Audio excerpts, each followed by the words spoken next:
क्योंकि ये जो अपना पैरामेट्रो वायरस या रानीखेत या पेंडी जिसे कहते हैं, इसका वाद हालिस्ता यही है कि वैक्सीनेशन। ओके। और वो भी मैं कहूँगा कि आप फील्ड वैक्सीनेशन लगाएं साल में 1 दफ़ा बस।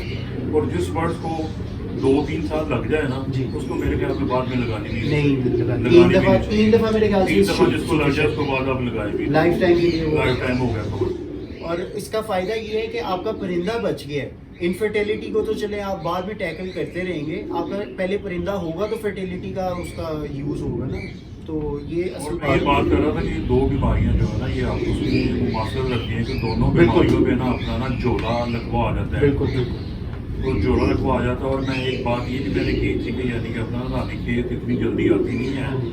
रानीखेत जो है वो अपना सांस के जरिए दाखिल होती है, हवा के जरिए। सांस के जरिए दाखिल होगी, हवा में शामिल होती है, सांस के जरिए बर्ड्स को जी उसका वायरस आ जाएगा वो। जी तो ये जो अपना टाइफाइड का होता है, इसको सेलिब्रिटफी इसका बैक्टीरिया होता है, जी। ये मुंह के रस से दाखिल होता है, यानी खाने पीने के बर्तन ओके। से, उन चीज़ों से ये बर्ड्स की जो बीमारी है ना, वो एक से दूसरे को ट्रांसफर यानी कि आप कह रहे हैं कि ये वायरल डिजीज नहीं है, अक्सर हम इसको सोचते हैं वायरल वायरस आ गए, ये बैक्टीरिया है। ओके। और जो वो दूसरा है ना, वो वायरल है, वो वाला न्यूकैसल रानीखेत ठीक हो गया। तो वो उसको अपने बर्ड में जज कर सकते हैं कि उसको रानीखेत की बीमारी है कि टाइफाइड की बीमारी है। ओके इसमें मेन ये है कि अपना भूख, जी जो टाइफाइड की बीमारी है उसमें जानवर की भूख जो है ना वो ख़त्म हो जाती है, कम हो जाती है। तो जो रानीखेत की बीमारी होती है उसमें भूख कम नहीं होती, उसमें भूख बरकरार रहती है। वेटेज भी बरकरार रहता है और इसमें जानवर हाँ वजन जो है ना, उस रानीखेत में जो वजन है वो बरकरार रहता है, जी यानी कि कबूतर अपना वजन नहीं तोड़ेगा। हाँ जी।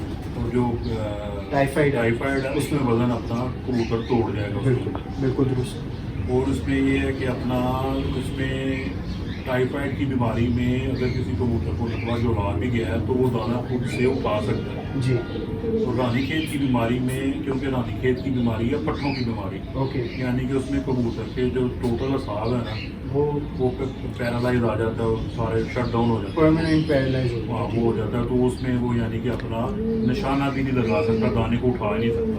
ओके। और उसमें एक ड्रॉपिंग है, यानी कि जो कबूतरों की पीठ है ना, उसमें पीठ का चक्कर ये है कि जो अपना टाइफाइड वाले कबूतर की पीठ है वो चिपचिपी सी होगी, ओके। ग्रीनिश कलर होगा या येलो कलर होगा उसका, जी, पीला बिल्कुल। पीला या सब्ज रंग की पीठे मारेगा वो, यानी कि नॉर्मल रूटीन से हटकर वो ड्रॉपिंग पीले और सब्ज रंग की पीठे, और जॉइंट स्वेलिंग आ जाएगी उसके ऊपर, जी उसके वो हब्बा हो जाएगा या उसके जॉइंट लगड़ा के चलेगा वो। अगर उसके मेथे पे डिस्टर्ब किया तो वो अपना पीठे कलरफुल मारेगा, यानी कि रंग बिरंगी। और अगर वो दिमाग पे असर आ गया उसका टाइफाइड का, तो वो जोड़े की तरफ चला जाएगा। Okay okay. वो जो थोड़ा सा ट्विस्ट आ जाता है और जो वो रानीखेत में है, रानीखेत के अंदर जो पैरामेट्रो वायरस के अंदर है, उसमें जो ड्रॉपिंग्स है ना, हाँ जी। वो ड्रॉपिंग रानीखेत की बीमारी को करते हैं। हाँ। रानीखेत के अंदर जो बीमारी में ड्रॉपिंग है ना कबूतर की, वो ट्रांसपेरेंट होगी, जी यानी कि वो एक अपना ट्रांसपेरेंट सा पानी आएगा उसके अंदर, जैसे कि पतली- सिक्का होता है ना, पतली इस तरह होल सिक्का फेंक के सिक्के की शक्ल में वो ड्रॉपिंग करेगा, ओके। वो सारी ट्रांसपेरेंट होगी और उसके अंदर एक केचुआ सा बना होगा छोटा सा, ठीक है। वो रानीखेत की डिजीज होती है। ओके और इसमें प्यास वाला जो चक्कर है, टाइफाइड की बीमारी के अंदर कबूतर पानी ज़्यादा नहीं पीता, जी और जो रानीखेत की बीमारी है उसके अंदर कबूतर पानी बहुत ज़्यादा पीता है। ओके। और अगर आप अपने बर्ड्स के अंदर कोई शोर करें या यकदम आप ताली बजाएं या कुछ ऐसा कुछ सिस्टम करें, तो जो टाइफाइड के झोले वाले कबूतर होंगे वो गिरेंगे नहीं, अच्छा यानी कि उनका असाब के ऊपर फिर भी कंट्रोल होगा, ठीक है, वो कायम दाना भी रहेंगे, उठा लेंगे। कायम रहेंगे। और जो रानीखेत के अंदर है कबूतर, वो अगर आपने कोई नॉइज किया है या आपने कोई सडन उनको ताली शाली जी, जी। बजाई है तो वो कबूतर गिर जाएगा, ओके घूम के गिर जाएगा, बैलेंस नहीं रख सकता वो, अब balance और वो नहीं- दाना भी खुद ही से नहीं उठा सकता। ओके। टाइफाइड के लिए मैं दोस्तों को एक मेंशन कर दूं कि यानी कि बीमारी का तो मैंने बता दिया, अलामत बता दी, और इसका जो इलाज है ना, वो इलाज ये है कि आप ओमोक्सल फोर्ट सिरप आता है, ओके आप जी वो इस्तेमाल करें 5 cc 1 लीटर पानी के हिसाब से 5 या 7 दिन पिलाएं, तो उससे ये ख़त्म हो जाता है। और ये सैडोमिन यानी कि टाइफाइड बुखार को इससे बचने के लिए जो प्रिकॉशनरी मेजर्स मैं करता हूँ, इनको हफ्ते में 1 दफ़ा सेब का सिरका लाजमी दें 5 cc 1 लीटर के हिसाब से, और अपना गार्लिक जूस, लहसुन का जो पानी होता है ना, जी वो आप बना के जूस उसका, यानी कि 4 जो है लहसुन के जो है ना वो 3 लीटर पानी के लिए काफ़ी है, ओके उनका वो आप जूस निकाल के ना 4 जो है लहसुन जी के लेके जी वो 3 लीटर पानी में मिक्स करके हफ्ते में 1 दफ़ा लाजमी पिलाया करें। ओके इससे भी ना ये एंटी बैक्टीरियल और एंटी सेप्टिक भी है ये लहसुन जो है। जी बिल्कुल। काफ़ी मेरेकल वाले इसके इफ़ेक्ट्स हैं लहसुन के, काफ़ी फ़ायदेमंद चीज़ है। अच्छा सर, एक चीज़ जो आपने मेरी नॉलेज में इजाफा किया है और मुझे एक धचका सा लगा है कि पिछले 6 सालों से मैं यही सोच रहा था कि जो जहरबाद होता है, आउटर जो दाने निकलते हैं ख़ास तौर पे बच्चों को, वो हमें यही पता था कि मच्छरों के काटने की वजह से निकलते हैं, लेकिन हकीकत इसके बरक्स है। उसके बारे में थोड़ा सा बताएं कि वो किस तरह से होता है और उसका हल बता दें एक शॉर्ट सा। ये माइट्स हैं जिनको हम सक्रिय लेग माइट्स कहते हैं जी ये उसके ज़रिए ये बीमारी फैलती है, ये वाली जो बच्चों में जहरबाद निकल आता है। जी और आम दोस्तों के में ना ये जेब में होता है कि ये मच्छर से होता है, मच्छर का इफेक्ट भी होता है, पर आप पेस्टिसाइड स्प्रे जी और इस तरह जैसा डेल्टा मैथ्रीन आप स्प्रे वगैरह करते हैं ना अपनी लॉफ्ट में जी। और नेस्टिंग बाउल वगैरह में, जी। तो आप इससे बचे रहेंगे, आपके बर्ड्स को नहीं आएगा सिलसिला वगैरह इसका। और ये जो मॉस्किटो के यानी कि मच्छर के साथ जो बीमारी फैलती है वो पिजन पॉक्स होती है, ठीक हो वो गया। बड़ों को भी निकल आती है। अच्छा और ये जो बच्चों वाली आप बात कर रहे हैं, बच्चों को जहरबाद निकलता है, ये पिजन पॉक्स नहीं होता, जी। ये सक्रिय लेग माइट्स की वजह से आता है ये। अच्छा तो ये सक्रिय लेग माइट्स का मैं जिक्र करता चलूँ कि ये बच्चों का जो गोश्त होता है ना वो नरम होता है, बिल्कुल बड़े परिंदे का जो बर्ड है वो सख्त गोश्त है वो सख्त हो जाता है। जी और ये जो माइट्स पैदा होती है नेस्टिंग बाउल के अंदर जी। या अपने आपकी लॉफ्ट के अंदर, जी उसकी वजह से ये जो माइट्स हैं ये होता भी इन दिनों में जब फरवरी और मार्च का महीना है, बिल्कुल। इन दिनों में इनकी जो है ना अपना फर्टिलिटी माइट्स की जो माइट्स की इनकी जो है ना ब्रीडिंग बहुत ज़्यादा होती जी। है, इनकी अफजाइश बहुत होती है, बिल्कुल। तो ये उस वक्त जोर पकड़ता है ठीक ये है। मार्च अप्रैल के महीने। तो इससे बचने के लिए कि डेल्टा मैथ्रीन का स्प्रे करें, और मैं ये दोस्तों को समझाने के लिए ये बात भी करूँगा कि ये जो माइट्स होती है ना ये वाली, ये एक ऐसी माइट्स होती है रैबिट्स की तरह काम करती है, खरगोश की तरह। जैसे खरगोश एक सुरंग बनाता है ना अपना मिट्टी के अंदर, जी इस तरह ये माइट्स कबूतर के जहाँ पे ज़्यादा गोश्त वाले हिस्से हैं, जी। जैसे बाजू के ऊपर, आंखों के गिर्द या पैरों के ऊपर, जी वहाँ पे ये माइट्स घुसती हैं, गोश्त के अंदर गोश्त के अंदर सुरंग बनाती हैं, तो अंदर से वो उसका गोश्त का मवाद बाहर फेंकी जाती है, जिसकी वजह से वो इतनी तकलीफ बर्दाश्त करता है कि वो तकलीफ की वजह से जो बर्ड है ना खाना पीना छोड़ जाता है और मर जाता है। स्ट्रेस तो के आप साथ इसका मर पहला जाता है। हल तो इसका ये है कि आप इसको अपनी लॉफ्ट के अंदर 3 वीक के बाद या 4 हफ्ते 3 हफ्ते बाद 4 हफ्ते बाद डेल्टा मैथ्रीन वगैरह का स्प्रे लाजमी करें। उसके अंदर कोई भी और पेस्टिसाइड इस्तेमाल कर लें, कूपेक्स वगैरह मोर्टीन या डेल्टा मैथ्रीन इस्तेमाल करेंगे तो वो सबसे बेटर है। तो अगर किसी बच्चे को या निकल आता है ना जहरबाद, तो उसका इलाज ये है कि आप ग्रेजुअली घर पे होगी या मिक्स वेबोरब होगी, ओके वो आप उसको इसके पाँव पे लगाएं। एक तो उससे वो होता है कि जो माइट्स है ना, जो उसको ऑक्सीजन मिल रही है अंदर, जी वो लगाने की वजह से ऑक्सीजन उसको मिलना बंद हो जाएगी, वो अंदर मर जाएगा कीड़ा वो वाला। ओके तो दूसरे नंबर पे ये है कि वो जिल्द नरम हो जाएगी। वो साथ आप उसको फ्लैजेल और विबरामाइसिन का जो पानी बना के ना, वो आप फ्लैजेल और विबरामाइसिन वो मिक्स करके आप उसको पानी भी पिलाएं। ओके और एक आइवोट्रैक ड्रेंच आती है, यानी कि जो इंटरनल और एक्सटर्नल पैरासाइट को ख़त्म करती है, और आइवोट्रैक ड्रेंच जो है ना वो आप 5 cc 1 लीटर पानी के हिसाब से बर्ड्स को पिलाएं ओके हर 15 दिन के बाद। जी तो उससे भी ये माइट्स का जो अटैक है ना जहरबाद का, ये कम हो जाता है, रुक जाता है जहरबाद। मैं इसको कंक्लूड करूँगा अपनी इस वीडियो को। जैसा कि आपने देखा होगा, पहले मिनट से लेकर आखिरी मिनट तक हमारी जो गुफ्तगू है वो कबूतर परवरी के ऊपर मुहित रही है, और कबूतरों से इश्क के ऊपर जो सा ना उसका जो शक्ल है वो यही है कि हम उनकी परवरिश अच्छे से करें, उनकी केयर करें, उनकी संभाल अच्छी करें, उनका दाना पानी, उनकी मेडिकेशन, इन सब चीज़ों का ख्याल रखें, तभी कबूतर परवरी के शौक़ का जो सा वो मज़ा आता है। इस मामले में आमिर साहब का बहुत ज़्यादा मैं मशकूर हूँ, जिन्होंने अपना कीमती वक्त निकाला और हमारी रहनुमाई के लिए अपने इतने अच्छे कॉल हमें सुनाए। और उनके साथ साथ उनके जो स्टूडेंट हैं mister Imran, I am really thankful to him कि उन्होंने भी वक्त निकाला, आज वो उन्होंने ख़ुसूसी तौर पर हमें ज्वाइन किया। Thank you so much Aamir साहब एंड थैंक यू इमरान साहब। बिफोर एंडिंग दिस वीडियो, बिल्कुल एक छोटा सा कोलाज में हम बनाएंगे। मैं आमिर साहब से रिक्वेस्ट करूँगा 3 बेस्ट परिंदे, या बेस्ट से मुराद मेरी ये है कि जो आपके दिल के करीब है। वैसे तो ये औलाद की तरह होते हैं परिंदे, सभी जो उनसे वो अजीज़ होते हैं, लेकिन फिर भी जो 3 ज़्यादा करीब है आपके दिल के, उनका हमें शौक़ करवाएं, अपने व्यूअर्स को दिखाएं, और उसके बाद इजाज़त लेंगे। Thank you so much and अल्लाह हाफिज़।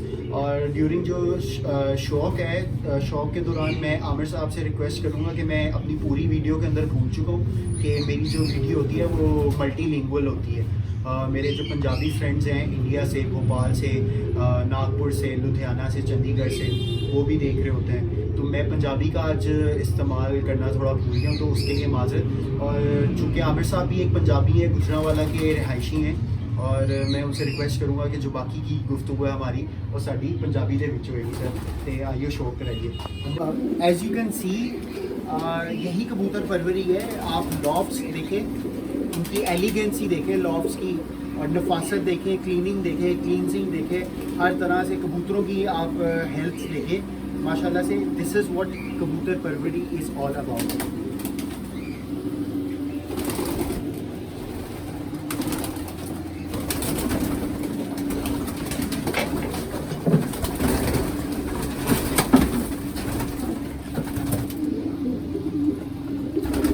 अच्छा सर, ਇਹਦੇ ਆਈ ਸਾਈਨਸ ਜਿਹੜੇ ਨੇ ਰਿੰਗ ਨੇ ਇਹ ਕਾਊਂਟ ਕਰਦੇ ਨੇ ਕਬੂਤਰ ਦੇ ਇਹਦੇ ਵਿੱਚ? ਬਿਲਕੁਲ ਕਾਊਂਟ ਕਰਦੇ ਨੇ। ਇਹ ਸਰਕਲ ਹੁੰਦੇ ਨੇ ਆਈਜ਼ ਦੇ। ਅੱਛਾ ਜਿਸ ਬੰਦੇ ਨੂੰ ਯਾਨੀ ਕਿ ਮੈਂ ਗੱਲ ਕਰਨਾ ਹੁੰਦਾ ਵਾ ਜੀ, ਕਿ ਜਿਸ ਬੰਦੇ ਕੋ ਮਰਸੀਡੀਜ਼ ਦੀ ਗਾੜੀ ਹੈ ਨਾ, ਤੇ ਉਹ ਅਗਰ ਮਰਸੀਡੀਜ਼ ਦਾ ਇੰਜਨ ਖੋਲਣਾ ਤੇ ਮਰਸੀਡੀਜ਼ ਦੀ ਕਿੱਟ ਹੈ ਨਾ, ਹਾਂਜੀ ਕੋਈ ਮਰਸੀਡੀਜ਼ ਦਾ ਇੰਜਨ ਖੋਲ ਸਕਦਾ ਹੈ। ਆਲਟੋ ਦੀ ਕਿੱਟ ਨਾਲ ਕਦੀ ਮਰਸੀਡੀਜ਼ ਦਾ ਇੰਜਨ ਨਹੀਂ ਖੋਲਦਾ। ਅੱਛਾ, ਇਸ ਵਾਸਤੇ ਅੱਛੇ ਕਬੂਤਰ ਨੂੰ ਜੱਜ ਕਰਨ ਵਾਸਤੇ ਸਾਡੇ ਕੋਲ ਹੀ ਪਹਿਚਾਣ ਦੀ ਕਿੱਟ ਵੀ ਹੋਣੀ ਚਾਹੀਦੀ ਹੈ। ਬਿਲਕੁਲ। ਤੇ ਜਿਹੜੀ ਤੁਸੀਂ ਆਇਲਸ ਦੀ ਗੱਲ ਕੀਤੀ, ਹਾਂਜੀ ਆਇਲਸ ਦੇ ਵਿੱਚ 5 ਸਰਕਲ ਹੁੰਦੇ ਨੇ, 5 ਸਰਕਲ। ਅੱਛਾ 5 ਸਰਕਲ ਦਾ ਸਮਝਣਾ ਬਹੁਤ ਜ਼ਰੂਰੀ ਹੈ। ਅੱਛਾ ਜਿਹਦੇ ਵਿੱਚ ਸੈਕੰਡ ਨੰਬਰ ਸਰਕਲ ਹੈ, ਜਿਹਨੂੰ ਸਰਕਲ ਆਫ ਕੋਰਿਲੇਸ਼ਨ ਕਹਿੰਦੇ ਆ। ਓਕੇ, ਉਹ ਬੇਸਿਕ ਆਈ ਸਾਈਨ ਹੁੰਦਾ ਬਰਡ ਦਾ। ਠੀਕ ਹੈ। ਬੇਸਿਕ ਇਹ ਆਈ ਤੇ ਸਾਈਨ ਇਹ 5 ਸਰਕਲ ਇਹ ਵੀ ਕਾਮਨ ਨੇ ਰੇਸਰ ਹੋਮਰਸ ਦੇ ਵਿੱਚ ਵੀ ਤੇ ਟ੍ਰਿਪਲਰਸ ਦੇ ਵਿੱਚ ਵੀ? ਇਹਦੇ ਦੇ ਵਿੱਚ ਬਿਲਕੁਲ। ਯਾਨੀ ਕਿ ਮੈਂ ਦੋਸਤਾਂ ਨਾਮ ਗੱਲ ਕਰਨਾ ਵਾ ਕਿ ਜਿਹੜੇ ਅਸਲੀ ਕਬੂਤਰਾਂ ਵਾਲੇ ਨੇ ਨਾ, ਹਾਂਜੀ ਉਹ ਸਾਡੇ ਕਾਸਲ ਕਬੂਤਰ ਨੂੰ ਅੱਛੇ ਤਰੀਕੇ ਨਾਲ ਸਮਝ ਲੈਂਦੇ। ਸਹੀ, ਪੂਰੀ ਆਇਸ ਤੋਂ ਉਹਦੀ ਅਕਲ ਵਗੈਰਾ, ਬਰੀਡਿੰਗ ਦੀ ਕੈਪੇਬਿਲਿਟੀ, ਠੀਕ ਹੈ ਜਾਂ ਦੋਨੋਂ ਡਿਊਲ ਪਰਪਸ ਵਾਸਤੇ ਜਿਹੜੇ ਇਸਤੇਮਾਲ ਹੋ ਸਕਦੇ ਜੀ। ਨੇ, ਕਿ ਰੇਸਰ ਵੀ ਤੇ ਬਰੀਡਿੰਗ ਵਾਸਤੇ ਵੀ। ਜੀ ਉਹ ਟਿਪਲਰਸ ਵਾਲਾ ਆਇਸ ਨੂੰ ਸਮਝਦਾ ਵੇ, ਹਾਂਜੀ। ਟੁਕੜੀ ਵਾਲਾ ਨਹੀਂ ਸਮਝ ਸਕਦਾ। ਹਾਂਜੀ ਤੇ ਬਾਕੀ ਇਹ ਹੈ ਕਿ ਸੀਲ ਕਬੂਤਰਾਂ ਦੇ ਨਾਲੋਂ ਜਿਹੜਾ ਸਾਡਾ ਆਪਣਾ ਨਾ ਜਿਹੜਾ ਅਲੱਗਾ ਹੁੰਦਾ ਜ਼ਰਾ ਇਹਨਾਂ ਦੇ ਪਰ ਜਿਹੜੇ ਨਾ, ਕਿਉਂਕਿ ਸਾਨੂੰ ਇਹਦੇ 'ਚ ਆਪਣਾ ਜੀ। ਅੱਛਾ ਸਰ, ਇੱਕ ਹੋਰ ਗੱਲ ਦੱਸੋ ਮੈਨੂੰ, ਇਹ ਟ੍ਰਿਪਲਰ ਸੇ ਇਨਸ਼ਾਅੱਲਾ ਦੇਖਣਗੇ ਮੇਰੇ, ਆਈ ਐਮ ਪ੍ਰੀਟੀ ਸ਼ੋਰ ਕਿ ਜਿਹੜੇ ਯੰਗ ਨਿਊ ਫੈਂਸੀਅਰਸ ਨੇ ਸਾਡੇ ਪਾਕਿਸਤਾਨ ਦੇ ਵਿੱਚ, ਜਿਨ੍ਹਾਂ ਨੂੰ ਇੰਨੀ ਗਾਈਡੈਂਸ ਨਹੀਂ ਅਵੇਲੇਬਲ ਹੈ, ਉਹਨਾਂ ਵਾਸਤੇ ਬਿਲਕੁਲ ਛੋਟੇ ਪੁਆਇੰਟ ਦੱਸ ਦਿਓ ਕੀ ਦੇਖਣਾ ਹੈ ਇਨੀਸ਼ੀਅਲ, ਬਿਲਕੁਲ ਪਰਾਂ ਦੇ ਬਾਰੇ 'ਚ ਤੇ ਪੰਜਿਆਂ ਦੇ ਬਾਰੇ 'ਚ ਤੇ ਬਾਡੀ ਸਟਰਕਚਰ ਦੇ ਬਾਰੇ 'ਚ ਰੇਸਿੰਗ ਹੋਮਰਸ ਦੇ ਵਿੱਚ। ਸਟਰਕਚਰ ਬੈਲੈਂਸ ਹੋਣਾ ਚਾਹੀਦਾ। ਇਹ ਨਹੀਂ ਹੋਣਾ ਚਾਹੀਦਾ ਕਿ ਅਗਰ ਤੁਹਾਡਾ ਲੰਬਾ ਹੈ ਤੇ ਬਾਜ਼ੂ, ਤੁਹਾਡਾ ਛੋਟਾ ਤੇ ਬਾਜ਼ੂ ਲੰਬੇ ਹੋਣੇ ਚਾਹੀਦੇ। ਠੀਕ ਹੈ। ਯਾਨੀ ਕਿ ਪਰਫੈਕਟ ਕੰਬੀਨੇਸ਼ਨ ਹੋਣਾ ਚਾਹੀਦਾ ਪੂਰੇ ਬॉडी। ਸਰ ਟੈਲ ਮੀ ਵਨ ਅਨਦਰ ਥਿੰਗ, ਅਕਸਰ ਅਸੀਂ ਇਹ ਮੇਰਾ ਜ਼ਾਤੀ ਇਹ ਸਵਾਲ ਹੈ ਕਿ ਇਹ ਜਿਹੜਾ ਇਹਦਾ ਨੋਜ਼ ਹੈ ਹੋਮਰ ਦਾ, ਇਹ ਕਿੰਨਾ ਕੁ ਕਾਊਂਟ ਕਰਦੇ? ਕਿਉਂਕਿ ਪਹਿਲੇ ਮੈਂ ਦੇਖਿਆ ਜਿਹੜੀ ਓਲਡੈਸਟ ਬਰੀਡਸ ਹੈ, ਜਿਸ ਤਰ੍ਹਾਂ ਜੈਨਸਨ ਬ੍ਰਦਰਸ ਨੇ, ਉਹਨਾਂ ਦੇ ਕੋਲ ਜਿਹੜੀ ਉਹਨਾਂ ਦੀ ਬਲੱਡ ਲਾਈਨ ਹੈ, ਉਹਨਾਂ ਦਾ ਨੋਜ਼ ਕਾਫੀ ਮੋਟਾ ਚੌੜਾ ਹੁੰਦਾ ਸੀ। ਤੇ ਹੁਣ ਕ੍ਰੋਨਿਕ ਜਿਹੜਾ ਹੁੰਦਾ ਜੀ, ਇਹ ਜੋ ਬੇਸਿਕ ਜਿਹੜੇ ਸੈਂਸਰ ਹੁੰਦੇ ਨੇ, ਸਮੈਲ ਕਰਨ ਲਈ ਜਿਹੜੇ ਅਸੂਸਾ ਕਰਦੇ ਨੇ ਮੋਬਿਲਿਟੀ ਦੇ ਵਿੱਚ, ਇਹ ਸੈਂਸਰ ਜਿਹੜੇ ਰੋਜ਼ ਦੇ ਨੀਚੇ ਹੁੰਦੇ ਨੇ। ਓਕੇ ਜਿਹੜੀਆਂ ਪੁਰਾਣੀ ਬਰੀਡਾਂ ਹੁੰਦਾ ਉਹਦੇ ਵਿੱਚ ਕੈਰੀਅਰ ਦਾ ਕ੍ਰਾਸ ਜ਼ਿਆਦਾ ਸੀ। ਓਕੇ। ਬਾਕੀ ਹੁਣ ਇਹ ਮੌਜੂਦਾ ਵਕਤ ਦੇ ਵਿੱਚ ਇਹਨਾਂ ਦੀ ਸਪੀਡ ਨੂੰ ਮਜ਼ੀਦ ਵਧਾ ਦਿੱਤਾ ਗਿਆ ਹੈ। ਹਾਂ, ਤੇ ਉਹ ਤੇ ਉਹ ਜਿਹੜੇ ਨੇ ਚੌੜਾਈ ਛੋਟੇ ਬੀਨੇ ਵਾਲੇ ਕਬੂਤਰ ਆ ਗਏ ਨੇ, ਉਹਨਾਂ ਦੇ ਨੋਸਟਰ ਜਿਹੜੇ ਨੇ ਛੋਟੇ ਨੇ ਕਿਨਾਰੇ। ਕਿਉਂਕਿ ਉਹ ਤਾਂ ਕਿ 에ਅਰ ਨੂੰ ਕੱਟ ਕਰੇ ਜ਼ਿਆਦਾ ਜੀ ਬਿਲਕੁਲ। ਤੇ ਜ਼ਿਆਦਾ ਉਹਦੀ ਸਪੀਡ ਵਧੇ। ਉਹ ਜਿਹੜਾ ਕੈਰੀਅਰ ਦਾ ਕ੍ਰਾਸ ਸੀ ਉਹਨੂੰ ਕਮ ਕਰ ਦਿੱਤਾ ਉਹਨੂੰ ਕਮ ਕਰ ਦਿੱਤਾ। ਕੈਰੀਅਰ ਕਬੂਤਰ ਸੀ, ਉਹਨਾਂ ਦੇ ਨੋਸਟਰ ਛੋਟੇ ਹੁੰਦੇ ਸੀ। ਓਕੇ। ਤੇ ਸਰ ਇਹਦੇ ਬਾਰੇ 'ਚ ਦੱਸੋ, ਇਹ ਬਰਡ ਦੇ ਬਾਰੇ 'ਚ ਆਪਣੇ ਥੋੜਾ ਜਿਹਾ। ਔਰ ਜਿਹੜਾ ਨਾ ਆਪਣਾ ਜੈਨਸਨ ਤੋਂ, ਅੱਛਾ ਜੈਨਸਨ ਦੀ ਫੈਮਿਲੀ ਦੇ ਨਾਲ ਆਪਣਾ ਜਰਮਨ ਦੀ ਲਾਈਨ ਜਿਹੜੀ ਹੈ ਨਾ, ਅੱਛਾ ਰੋਡ ਉਹਦੇ ਵਿੱਚੋਂ ਯਾਨੀ ਕਿ ਆਪਣਾ ਬਣਿਆ ਹੋਇਆ। Okay, viewers, this is like a dream come true for me because I myself is the biggest fan of Jensen Brothers. ਤੇ ਇਹ ਜਿਹੜੀ breed, ਲਾਈਟ ਬਲੂ ਕਲਰ ਦੇ ਹੁੰਦੇ ਨੇ, ਲਾਈਟ ਚੈਕਰ ਹੁੰਦੇ ਨੇ, ਵਾਈਟ ਆਈ ਸਾਈਨ ਹੁੰਦੇ ਨੇ, okay, ਕੋਈ 1 ਮੀਟਰ ਦੇ ਹੁੰਦੇ ਨੇ, ਬ੍ਰੌਡ ਚੈਸਟ। okay, ये जेंसन ब्लड लाइन है ये viewers, as you can see. आपको मैं थोड़ा सा ਤੁਹਾਨੂੰ मैं थोड़ा ਜਿਹਾ ਰਿੰਗ ਦਿਖਾਵਾਂਗਾ, ਰਿੰਗ ਇਹਦਾ ਕਬੂਤਰ ਦਾ, ਇਹਦਾ ਨੰਬਰ ਰਿੰਗ ਦਾ ਸਾਰਾ ਕੁਝ ਮੈਂਸ਼ਨ ਹੈ ਇਹਦੇ ਰਿੰਗ ਦੇ ਵਿੱਚ। ਇਸਕੇ ਪੰਜੇ, ਇਹਦੇ ਪੰਜੇ ਤੁਸੀਂ ਵੇਖ ਸਕਦੇ ਹੋ। ਤੇ other than that you can see the quality of the pigeon। पूरा पीछे कर थोड़ा, परिंदा पूरा आना चाहिए। अच्छा, ਤੇ ਆਮਿਰ ਸਾਹਿਬ ਦੱਸ ਰਹੇ ਨੇ ਇਹ ਟੇਲ ਜਿਹੜਾ ਜਿਸ ਤਰ੍ਹਾਂ ਟ੍ਰਿਪਲਰਸ ਦੇ ਵਿੱਚ ਹੈ ਉਸੇ ਤਰ੍ਹਾਂ ਹੋਮਰਸ ਦੇ ਵਿੱਚ ਵੀ ਬਿਲਕੁਲ ਬੰਦ ਹੋਣੀ ਚਾਹੀਦੀ। ਇਹ ਵੀ ਜੈਨਸਨ ਨਾਲ ਬਿਲੋਂਗ ਕਰਦਾ ਹੈ। ਤਸਵੀਰ ਵੀ ਇਸ ਤਰ੍ਹਾਂ ਲਓਗੇ। This is a Jansen blood line.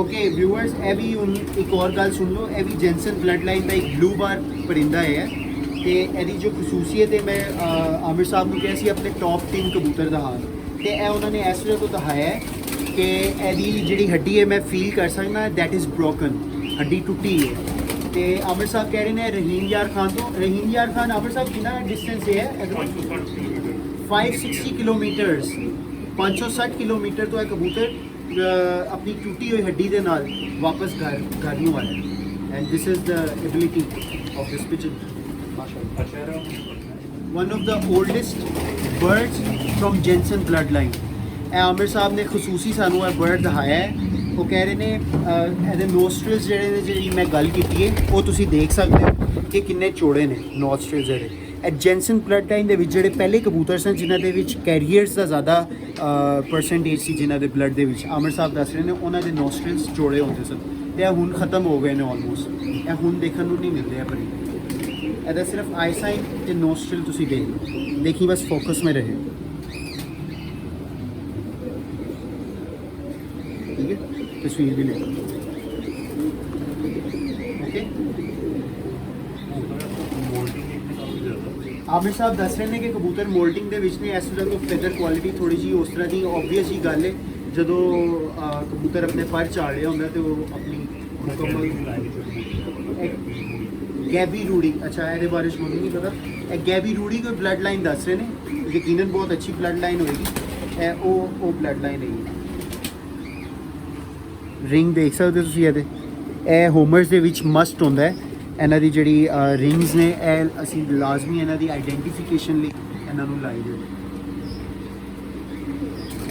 ਤੇ ਆਈ ਸਾਈਨ ਤੁਸੀਂ ਇਹਦਾ ਦੇਖ ਲਓ ਪਿਛਲੇ ਜਿਹੜੇ ਕਬੂਤਰ ਨੇ ਕਿਉਂਕਿ ਉਹ ਕਿਸੇ ਹੋਰ ਬਲੱਡ ਲਾਈਨ ਦੇ ਸਨ ਇੱਕ ਹੋਰ ਪਿਜਨ ਫੈਂਸੀਅਰ ਦੇ ਸਨ ਇਹ ਇੱਕ ਹੋਰ ਪਿਜਨ ਫੈਂਸੀਅਰ ਦੇ ਨੇ ਇਸ ਤਰ੍ਹਾਂ ਤੋਂ ਇਹਦਾ ਡਿਫਰੈਂਸ ਜਿਹੜਾ ਇਹਦਾ ਕਾਫੀ ਨੁਮਾਇਆ ਹੈ ਆਈ ਸਾਈਨਸ ਦਾ ਐਂ ਜੀ ਹੈ ਸਰ ਚਲੋ ਅੱਛਾ ਵਿਊਅਰਸ ਮੈਂ ਤੁਹਾਨੂੰ ਇੱਕ ਹੋਰ ਚੀਜ਼ ਦੱਸਣਾ ਚਾਹਾਂ ਆਮਿਰ ਸਾਹਿਬ ਇੱਕ ਨੈਸ਼ਨਲ ਲੈਵਲ ਦੇ ਪਿਜਨ ਫੈਂਸੀਅਰ ਨੇ ਤੇ ਨੈਸ਼ਨਲ ਲੈਵਲ ਤੇ ਗੇਮਸ ਵੀ ਖੇਡਦੇ ਨੇ ਤੇ ਰੀਜਨਲ ਲੈਵਲ ਤੇ ਵੀ ਖੇਡਦੇ ਨੇ ਇਹਨਾਂ ਕੋਲ ਜਿੰਨੀ ਵੀ ਬਲੱਡ ਲਾਈਨ ਹੈ ਨਾ ਉਹ ਸਾਰੀ ਇੰਪੋਰਟਡ ਹੈ ਅੱਛੇ ਘਰ ਦੀ ਬਲੱਡ ਲਾਈਨ ਹੈ ਲੋਕਲ ਬਰਡਸ ਨਹੀਂ ਹੈ ਇਹ ਲੋਕਲ ਕਾਸਤ ਕਬੂਤਰ ਨਹੀਂ ਹੈ ਪਾਕਿਸਤਾਨ ਦੇ ਸਾਰੇ ਇੰਪੋਰਟਡ ਸੌਰੀ ਹਾਂ ਪੁਰਾਣੀ ਨਾਯਾਬ ਬਰੀਡਾਂ ਦੇ ਵਿੱਚੋਂ ਅੱਛੀ ਕੁਆਲਿਟੀ ਦੇ ਰੇਸਰਸ ਹੈ ਨੇ ਪ੍ਰੋਪਰ ਤੇ ਇਹਦਾ ਆਈ ਸਾਈਨ ਦੇਖੋ ਤੁਸੀਂ ਤੁਸੀਂ ਸੁਣ ਨਹੀਂ ਲਿੱਤਾ ਹੋਏਗਾ ਕਿਉਂਕਿ ਮਾਈਕ ਆਮਿਰ ਸਾਹਿਬ ਦੇ ਬਿਲਕੁਲ ਕੋਲ ਪਿਆ ਹੈ ਇਹ ਹੁਣ ਮੈਂ ਜ਼ਾਤੀ ਕਿਹਦਾ ਸ਼ੌਕ ਕਰਾਂਗਾ ਤੇ ਉਸ ਤੋਂ ਬਾਅਦ ਤੁਹਾਡਾ ਇਜਾਜ਼ਤ ਲਵਾਂਗਾ ਤੁਹਾਡੇ ਕੋਲੋਂ ਇਨਸ਼ਾਅੱਲਾ ਅਗਲੇ ਵਲੌਗ ਦੇ ਵਿੱਚ ਮਿਲਾਂਗੇ keep on supporting me and giving your lovable and motivational feedback to me it really means a lot to me अगले व्लॉग में मिलेंगे तब तक के अल्लाह हाफिज़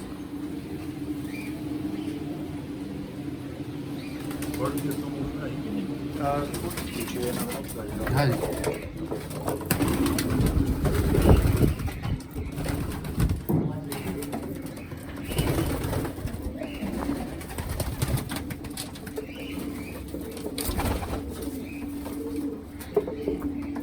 अच्छा सर पाइट जी है ब्लड लाइन है किधर दी है साढ़े को वाइट फैदर से इतने बाहर वाले पुराने सही